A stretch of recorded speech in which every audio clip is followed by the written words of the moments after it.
நம்முடைய இரட்சகராயிருக்கிற தேவனும் நம்முடைய நம்பிக்கையாயிருக்கிற கர்த்தராகிய இயேசு கிறிஸ்துவின் நாமத்தினாலே அனைத்து சகோதர சகோதரிகளுக்கும் என் அன்பின் வாழ்த்துதலை தெரிவித்துக் கொள்ளுகிறேன். இந்நாளிலேயும் நாம் கிறிஸ்து பிறப்பின் நற்செய்தியை குறித்து பார்க்க போகிறோம். அதாவது எல்லா ஜனத்திற்கும் மிகுந்த சந்தோஷத்தை உண்டாக்கும் ஒரு நற்செய்தி. ஏசாயா 9வது அதிகாரம் 6வது வசனம்.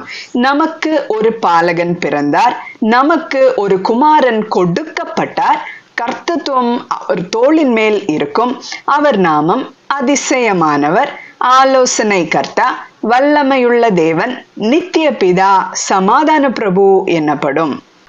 பாருங்கள், இது தீர்க்க தரிசனமாய் சொல்லக்கூடிய ஒரு வசனம். இந்த வசனத்திலே என்ன சொல்லப்பட்டிருக்கிறது? நமக்கு ஒரு பாலகன் பிறந்தார். எதற்காக அவர் கன்னியாகிய மரியாளிடத்தில் பிறந்தார் என்று தெரியுமா? இது ஒரு தீர்க்க தரிசனமான வார்த்தையின் நிறைவேறுதல். அதாவது இது ஒரு அடையாளம். அதுவும் தாவீதின் வம்சத்தாராகிய அனைத்து ஜனத்திற்கும் ஒரு அடையாளமாக கர்த்தர் கொடுத்த ஒரு காரியம் இது.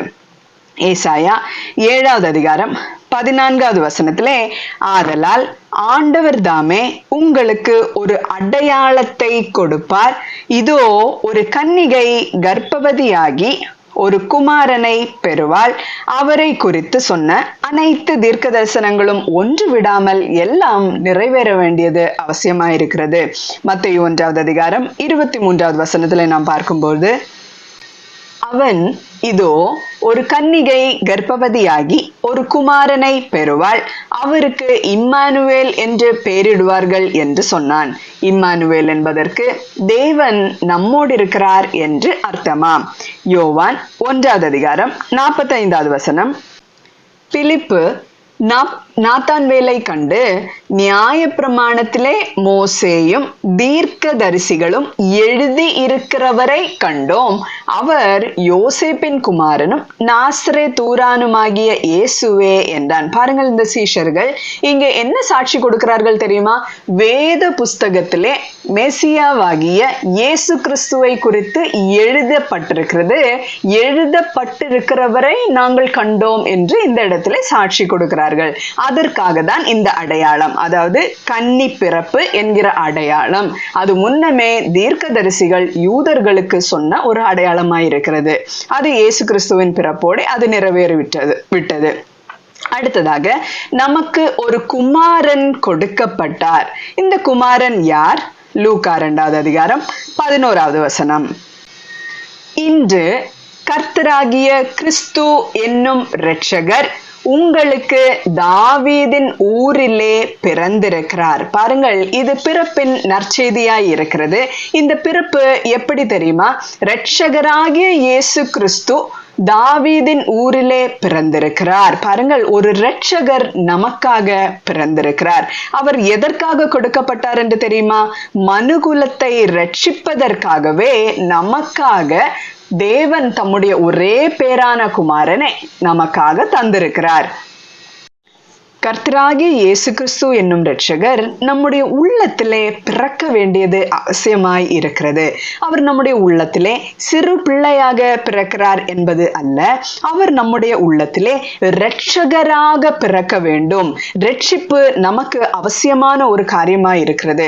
கிறிஸ்தவ சமுதாயத்திலே நாம் பார்க்கும் பொழுது அநேகர் நம்மிடத்துல கேட்கிற ஒரு காரியம் இதுதான், ரட்சிக்கப்பட்டீர்களா? இந்த ரட்சிப்பு என்பது முக்கியமான ஒரு வார்த்தை. 1 தீமோத்தேயு 1வது அதிகாரம் 15வது வசனத்துல நாம் வாசிக்கும் பொழுது, பாவிகளை ரட்சிக்க கிறிஸ்து இயேசு உலகத்தில் வந்தார் என்கிற வார்த்தை உண்மையும் எல்லா அங்கீகரிப்புக்கும் பாத்திரமும் ஆனது, அவர்களில் பிரதான பாவி நான் என்று பவுல் சொல்லுகிறதை நாம் பார்க்கிறோம். நாமும் கூட இப்படிதான் சொல்ல வேண்டும். அது விசுவாசத்தினாலே நமக்குள்ளே அந்த நீதி என்னும் காரியம் கிறிஸ்துவாகிய இயேசு கிறிஸ்துவினாலே நமக்கு அது வந்திருக்கிறது என்பதை நாம் உணர்ந்து கொள்ள வேண்டும்.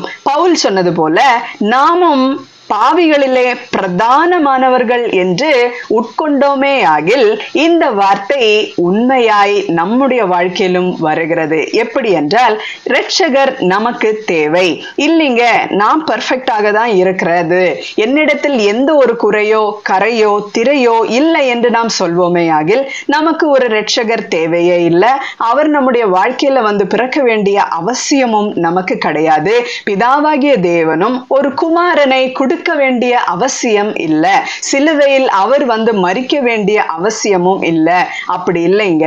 வேதத்துல நாம் பார்க்கும் பொழுது ஆதி முதற்கொண்டு மனுஷனிடத்திலே அந்த பாவம் பிறந்ததை நாம் பார்க்கிறோம். அந்த பாவத்தினாலே மரணம் எல்லா ஜனங்கள் மீதும் வந்ததையும் நாம் பார்க்கிறோம். ஒரு மனுஷன் கூட இந்த உலகத்துல மரிக்காமல் இருக்கவே முடியாது. இந்த மரணத்திலிருந்து, அதாவது இரண்டாவது மரணம் என்னும் நித்திய மரணத்திலிருந்து நம்மை மீட்கவே கர்த்தராகிய இயேசு கிறிஸ்து இந்த உலகத்திற்கு வந்தார். அவரிடத்திலே ஜீவன் இருக்கிறது. அந்த ஜீவன் தான் நமக்கு வெளிச்சமாய் இருக்கிறது என்று வேதம் நமக்கு சொல்லி தருகிறது. மார்க்கு 2வது அதிகாரம் 17வது வசனத்திலே நாம் வாசிக்கும் பொழுது, இயேசு அதை கேட்டு, பிணியாளிகளுக்கு வைத்தியன் வேண்டியதே அல்லாமல் சுகமுள்ளவர்களுக்கு வேண்டியதில்லை, நீதிமான்களை அல்ல பாவிகளையே மனம் திரும்புகிறதற்கு அழைக்க வந்தேன் என்றான். இந்த வார்த்தையை நாம் கவனிக்கும் பொழுது நமக்கு என்ன தோன்றுகிறது?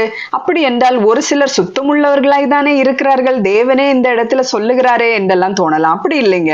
எல்லா விதத்திலையும் நான் பெர்ஃபெக்ட் தான், எல்லா நியாய பிரமாணத்தையும் நான் அப்படியே கை கொள்ளுகிறேன் என்று நினைத்தாலும் அவர்களிடத்தில் ஒரு குறைவு இருக்கிறது. அதாவது கர்த்தராகிய இயேசு கிறிஸ்துவை அங்கு நின்ற பரிசேயர்களோ சதுசேயர்களோ வேதபாரகரோ ஒருவரும் விசுவாசிக்கவில்லை. விசுவாசித்திருந்தால் இவர் இன்னார் என்று அவர்கள் உணர்ந்திருக்கிறார்களே ஆகில் அவர்களுக்கு கர்த்தராகிய இயேசு கிறிஸ்து அவர்களுடைய பாவத்தை மன்னிக்க அவர்களுக்கு தேவை என்பதை உணர்ந்திருப்பார்கள். உணராத ஜனங்களிடத்திலே தான் கர்த்தர் இந்த காரியத்தை சொல்லுகிறார். என்ன சொல்லுகிறார்? பிணையாளிகளுக்கு வைத்தியன் வேண்டியதே அல்லாமல், அதாவது தன்னைத்தான் நிதானித்து பார்க்கும் பொழுது நமக்கு நம்மிடத்தில் இருக்கிற கரை திரை மாசுபட்டது எல்லாமே நாம் புரிந்து கொள்ள முடியும். இது மாறுவதற்கு கர்த்தராகிய இயேசு கிறிஸ்து நமக்கு தேவை என்பது நாம் உணர்ந்து கொள்ளுவோம். இந்த வார்த்தையும் அவ்விதமாக தான் இருக்கிறது. எந்த நியாயப்பிரமாண சட்டத்திட்டத்தினாலேயும் ஒருவனையும் நீதிமானாக்க முடியவே இல்லை. விசுவாசத்தினாலே மட்டும்தான் ஒருவன் நீதிமான் ஆகிறான். யாரை விசுவாசிக்க வேண்டும்? என்ன விசுவாசிக்க வேண்டும்? கர்த்தராகிய இயேசு கிறிஸ்து என்னும் உலக இரட்சகர் இந்த உலகத்தில் வந்திருக்கிறார் என்றும், நம்முடைய பாவங்களுக்காக தான் அவர் மரிக்கிறதற்காக தான் அவர் கொடுக்கப்பட்டிருக்கிறார் என்பதையும் நாம் உணர்ந்து கொள்ள வேண்டும், நாம் அறிந்து கொள்ள வேண்டும். அறிந்தோமேயாகில் நம்மிடத்தில் இருக்கிற குறைகளை அவர் நமக்கு காண்பித்து தருவார். வேத வார்த்தைகளின்படி நம்மிடத்தில் என்ன குறைவுண்டு என்று கர்த்தர் நமக்கு வெளிச்சத்தை காண்பித்து தருவார், வெளிச்சம் போட்டு காண்பித்து தருவார். இதிலே உணர்ந்தவர்களாகிய நாம் அதிலிருந்து எப்படி மீண்டு வரலாம் என்று யோசிக்கும் பொழுது கர்த்தராகிய இயேசு கிறிஸ்து நம்மிடத்தில் சொல்லுகிற காரியம்தான், கர்த்தராகிய இயேசு கிறிஸ்துவை விசுவாசியுங்கள், அப்பொழுது நீயும் உன் வீட்டாரும் ரட்சிக்கப்படுவீர்கள் என்பதே. கர்த்தராகிய இயேசு கிறிஸ்து யாரை தேடி வருகிறார் என்றும் எப்படிப்பட்டவர்களை ரட்சிக்கிறார் என்றும் சக்கேயுவின் கதையை நாம் வாசிக்கும் பொழுது நமக்கு அதிலே புரிந்து கொள்ள முடியும். லூக்கா 19வது அதிகாரம் 1வது வசனத்திலிருந்து, அவர் எரிகோவில் பிரவேசித்து அதன் வழியாக நடந்து போகையில் ஆயக்காரருக்கு தலைவனும் ஐஸ்வர்யவானுமாயிருந்த சக்கேயு என்னப்பட்ட ஒரு மனுஷன் இயேசு எப்படிப்பட்டவரோ என்று அவரை பார்க்க வகை தேடினான். பாருங்கள், நாமும் கூட அப்படிதான். கர்த்தராகிய இயேசு கிறிஸ்து எப்படிப்பட்டவரோ, அதாவது இவர் வார்த்தையா இருக்கிறார். இந்த வார்த்தைகளிலே அவரை குறித்து என்ன சொல்லப்பட்டிருக்கிறது என்று சக்கேயு தேடினது போல நாமும் தேட வேண்டியதாயிருக்கிறது. தேடுங்கள், அப்பொழுது கண்டடைவீர்கள். பாருங்கள், அவன் குள்ளனானபடியினால் ஜனக்கூட்டத்தில் அவரை காணக்கூடாமல் அவர் போகும் வழியில் முன்னாக ஓடி, அதாவது இன்ன இடத்துல அவர் போவாரு அல்லது இன்ன இடத்துல அவர் இருப்பாரு, வேத புத்தகத்திலே தான் அவர் இருக்கிறார், அவரை குறித்து நாம் அறிய வேண்டும். அவரை பார்க்கும் காக்கும்படி ஒரு காட்டுத்தி மரத்தின் மேல் ஏறினான். இயேசு அந்த இடத்தில் வந்தபோது பாருங்கள், இயேசு வந்த உடனே என்ன செய்கிறார் என்று பாருங்கள். அண்ணாந்து பார்த்து அவனை கண்டு, என்னை ஒருவன் பார்க்க வேண்டும் என்ற ஆர்வத்துடனே அல்லது வாஞ்சையுடனே அல்லது தாகத்துடனே ஒருவன் தேடுவானேயாகில் கண்டிப்பாக அவன் கண்டடைய வேண்டும் என்று தேவனே விரும்புவார். பாருங்கள், இயேசு அந்த இடத்தில் வந்தபோது அண்ணாந்து பார்த்து இவன் எங்கே இருக்கிறான் என்று கர்த்தராகிய இயேசு கிறிஸ்துவுக்கு தெரிந்திருக்கிறது. அவர் அண்ணாந்து பார்த்து அவனை கண்டு, சக்கேயுவே, நீ சீக்கிரமாய் இறங்கி வா, இன்றைக்கு நான் உன் வீட்டிலே தங்க வேண்டும் என்றார். பாருங்கள், எவ்வளவு அருமையான ஒரு காரியமாய் இருக்கிறது. அவன் தேடுகிறான், என்னை பார்க்க வேண்டும் என்ற ஆர்வத்துடனே இருக்கிறான் என்பதை அறிந்த கர்த்தர் அண்ணாந்து பார்க்கிறார். பார்த்த உடனே சக்கேயுவின் மீது அன்பு கூர்ந்தவராக என்ன சொல்லுகிறார்? யாருக்குமே கிடைக்காத ஒரு பாக்கியம், கூட நடக்கிறவர்களுக்கு கூட கிடைக்காத ஒரு பாக்கியம். அவர் சொல்லுகிறார், நீ சீக்கிரமாய் இறங்கி வா, இன்றைக்கு நான் உன் வீட்டிலே தங்க வேண்டும் என்றார். அவன் சீக்கிரமாய் இறங்கி சந்தோஷத்தோட அவரை அழைத்து கொண்டு போனான். பாருங்கள், நாமும் அவரை கண்டடையும் பொழுது அல்லது அவர் நம்மை காணும் பொழுது, நாம் அவரை கண்ட பொழுது என்ன செய்ய வேண்டும்? சீக்கிரமாக அவர் நம்ம வீட்டுக்கு வரத்தக்கதாக சந்தோஷத்தோட அவரை அழைக்க வேண்டும். வாருங்கள் ஆண்டவரே, என் வீட்டுக்கு நீங்க வாங்க, என் மனதிற்குள்ளே நீங்க வாங்க, நீங்க வந்தீங்கன்னா அந்த விடுதலை எனக்கு கிடைக்கும் என்பதை உணர்ந்தவனாக எப்படி சக்கேயு செய்தானோ அதே போல நாமும் சந்தோஷத்தோட அவரை அழைக்க வேண்டும். அதை கண்ட யாவரும், இவர் பாவியான மனுஷனிடத்தில் தங்கும்படி போனார் என்று முறுமுறுத்தார்கள். பாருங்கள், பிணையாளிக்கு தான் அந்த வைத்தியன் தேவையாய் இருக்கிறது. இவன் ஒரு பிணையாளி என்பதை இவன் உணர்ந்து கொள்ளுகிறான். அவன் பாவம் செய்கிறவனாய் இருந்தாலும் அவனுக்கு தேவனாகிய கர்த்தரை எப்படியாவது பார்க்க வேண்டும் என்ற ஆர்வம் இருந்திருக்கிறது. இவர் பாவியான மனுஷனிடத்தில் தங்கும்படி போனார் என்று முறுமுறுத்தார்கள். சக்கேயு நின்று கர்த்தரை நோக்கி, ஆண்டவரே, என் ஆஸ்திகளின் பாதியை ஏழைகளுக்கு கொடுக்கிறேன். நான் ஒருவனிடத்தில் எதையாகிலும் அநியாயமாய் வாங்கினது உண்டானால் நாலத்தனையாக திரும்ப கொடுக்கிறேன் என்றான். இதுதான் எனக்கு அன்பானவர்களே ரட்சிப்பு என்பது. பாருங்கள், சக்கேயுவினிடத்துல கர்த்தர் எதையும் கேட்கவில்லை. ஆனால் கர்த்தர் நான் உன் வீட்டுக்கு வருகிறேன் என்று சொன்ன உடனே மனம் திரும்புதல் உண்டாகுகிறது. என்ன சொல்லுகிறான் சக்கேயு? என் ஆஸ்திகளின் பாதியை ஏழைகளுக்கு கொடுக்கிறேன். நான் ஒருவனிடத்தில் எதையாகிலும் அநியாயமாய் வாங்கினதுண்டானால் நாலத்தனையாக திரும்ப செலுத்துகிறேன் என்றான். இயேசு அவனை நோக்கி ஒரு வார்த்தை சொல்லுகிறார். என்ன சொல்லுகிறார்? இன்றைக்கு இந்த வீட்டிற்கு ரட்சிப்பு வந்தது. இவனும் ஆபிரகாமுக்கு குமாரனாய் இருக்கிறானே. ஏன்? அவன் விற்று எல்லாவற்றையும் கொடுக்கிறதற்கு முன்னமே அவன் ஆபிரகாமுக்கு குமாரனாய் இருக்கவில்லையா? ஆமா, சக்கேயு ஆபிரகாமுக்கு குமாரன் தான், அந்த வம்ச பாரம்பரியத்துல வந்தவன் தான். ஆனாலும் எப்போ கர்த்தர் சொல்லுகிறார்?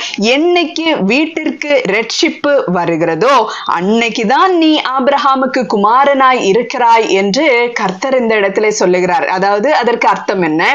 ஒருவன் கிறிஸ்துவை விசுவாசித்த உடனே அவனிடத்தில் விசுவாசத்தினால் உண்டாகுகிற கிரியைகள் வெளிப்படுகிறது.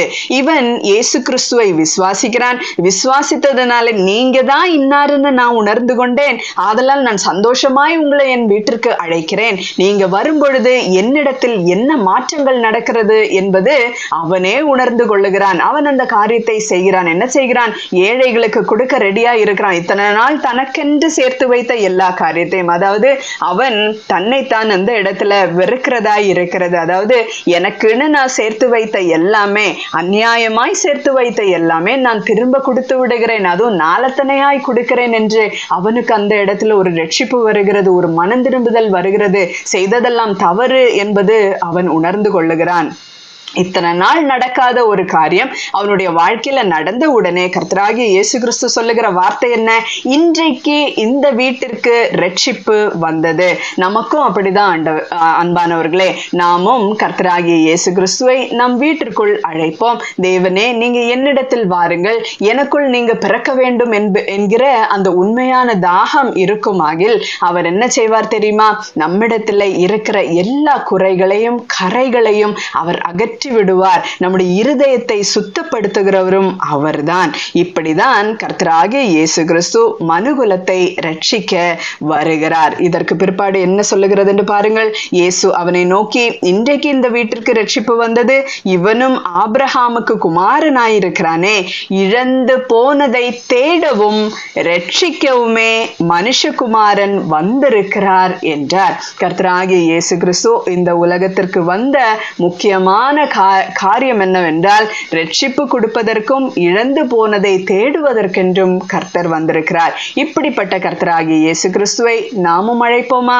இதுதான் ரட்சிப்பின் சுவிசேஷம், இதுதான் நற்செய்தி. அவர் நமக்காக வந்திருக்கிறார். நம்மை சரி பண்ணி பிதாவாகிய தேவனுடைய ராஜ்யத்திலே சேர்க்கிறவர் அவர்தான். பெரிய மீட்பு கொடுக்கதான் கர்த்தராகிய இயேசு கிறிஸ்து இந்த உலகத்துக்கு வந்திருக்கிறார். அவர் கொடுத்த இந்த மீட்பை கொண்டாட இருக்கிற அனைவருக்கும் கிறிஸ்துமஸ் வாழ்த்துதலை தெரிவித்துக் கொள்ளுகிறேன். ஆமேன். ஹல்லேலூயா. ஜெபிப்போமா. அன்பும் இரக்கமும் கிருபை நிறைந்த பரிசுத்த நல்ல பிதாவே, இந்த நல்ல நாளுக்காக ஸ்தோத்திரம். இந்நாளிலேயும் ஆண்டவரே, எங்களுக்காக இந்த உலகத்திலே ஒரு சிறு பிள்ளையாக பிறந்து அந்த தீர்க்க தரிசனத்தை நீர் நிறைவேற்றி ஒரு குமாரனாக எங்களுக்காக கொடுக்கப்பட்டதுக்காக ஸ்தோத்திரம் இயேசப்பா. உம்மை போல ஒருவரை ஆண்டவரே தேவனாய் கொள்ள நாங்கள் பாக்கியமுள்ள ஜனங்களாய் இருக்கிறோம் சுவாமி. எங்களிடத்துல ஆண்டவரே ஒரு மீட்பு எங்களுக்கு நீங்க கொடுத்ததுக்காக ஸ்தோத்திரம். எங்களிடத்தில் இருக்கிற அனைத்து குறைவுகளையும் ஆண்டவரே நீங்க வெளிச்சத்தை போட்டு எங்களுக்கு காண்பித்து தருவதற்காக உமக்கு நன்றிகளை ஏறெடுக்கிறோம். நாங்களும் ஆண்டவரே மனம் திரும்பி கர்த்தராகிய இயேசு கிறிஸ்துவை முழு மனதோடு ஏற்றுக்கொண்டு கர்த்தர் எதற்காக வந்திருக்கிறார், இந்த கிறிஸ்துமஸை நாம் எதற்காக கொண்டாடுகிறோம் என்பதை உணர்ந்தவர்களாக சந்தோஷமாக, கர்த்தாவே எங்களுக்கு நீங்க கொடுத்த மீட்புக்காக ஸ்தோத்திரம், எங்களுக்கு நீங்க கொடுத்த இந்த மாபெரும் ரட்சிப்புக்காக ஸ்தோத்திரம், எங்களுக்காக நீங்க அடிக்கப்பட்ட ஒரு ஆட்டுக்குட்டி ஆனதுக்காக ஸ்தோத்திரம் என்பதை சொல்லி கர்த்தராகிய இயேசு கிறிஸ்துவின் நாமத்தை இந்நாளிலே நாங்க மகிமைப்படுத்த எங்களுக்கு கிருபை பாராட்டினதுக்காக உமக்கு நன்றிகளை ஏறெடுக்கிறோம். எங்களை நீங்க ஆசீர்வதிப்பீராக. ரட்சிப்பின் பாதையிலே கடைசி பரியந்தவும் எங்களை நீங்க வழிநடத்துவீராக. ஜெபத்தை ஏற்றுக்கொள்ளும் மேய்ப்பரும் இரட்சகருமாகிய இயேசு கிறிஸ்துவின் நாமத்திலே ஜெபத்தை ஏற்றுக்கொள்ளும் எங்கள் ஜீவனுள்ள நல்ல பிதாவே. ஆமேன். ஹல்லேலூயா.